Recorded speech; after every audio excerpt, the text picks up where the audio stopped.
Here is an explanation for the answer to final exam, question number 29 in Alternative Energy Demystified, 2nd edition. If you have the printed book, you'll find it at the top of page 316. Suppose that you decide to install a medium-sized residential wind turbine for your home. Which of the following considerations is a significant disadvantage of this type of system? Well, the answer to this question is B. Your neighbors might not like the way it looks. It might ruin their view. Some people think that they look cool, that they look progressive, that they look, one might almost say sexy. But on the other hand, some people think they're as ugly as an oil pump jack. No two people are the same. You may think it looks cool. It's a little bit like ham radio.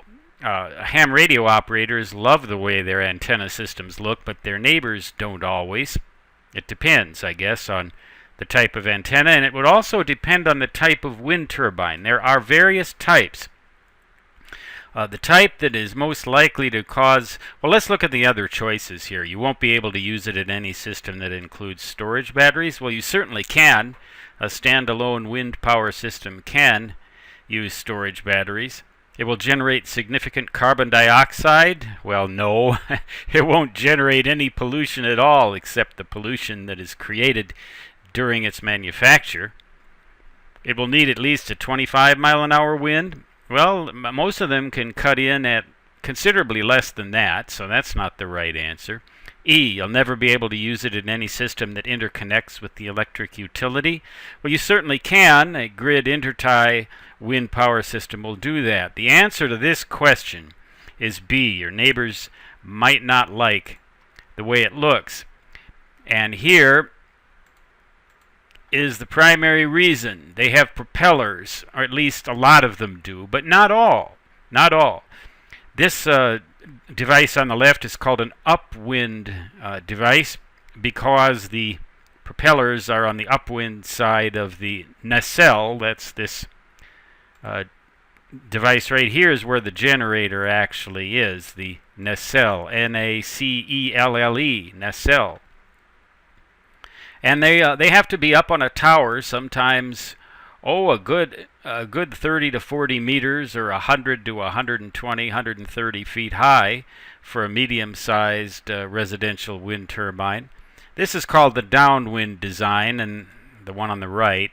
The reason being that the propeller or the blades are on the downwind side of the nacelle. But otherwise, it's pretty much the same, looks pretty much the same. These things go round and round, and they also, a small residential wind turbine can create some noise, to which people will object. But there are other designs. There are other designs of wind turbine. The most notable, and the one that particularly interests me, is called the vertical axis wind turbine.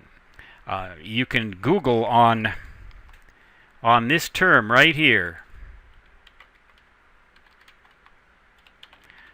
Vertical axis wind turbine. Very interesting type of device. The neat thing about these vertical axis devices is that they do not depend on the wind direction so much. If you live in a place where the wind shifts direction a lot, one of these old conventional types of devices like these, they have to rotate in order for the propeller to face the wind properly.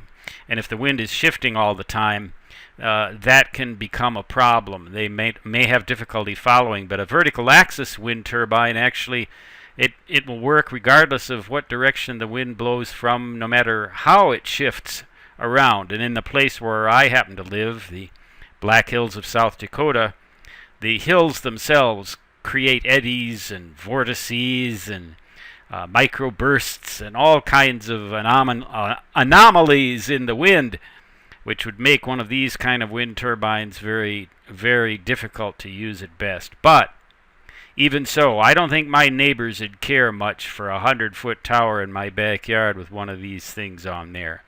We pride ourselves on our views here in my hometown, and I think that people would not like these. And that's the problem. Choice B, therefore, is the correct answer.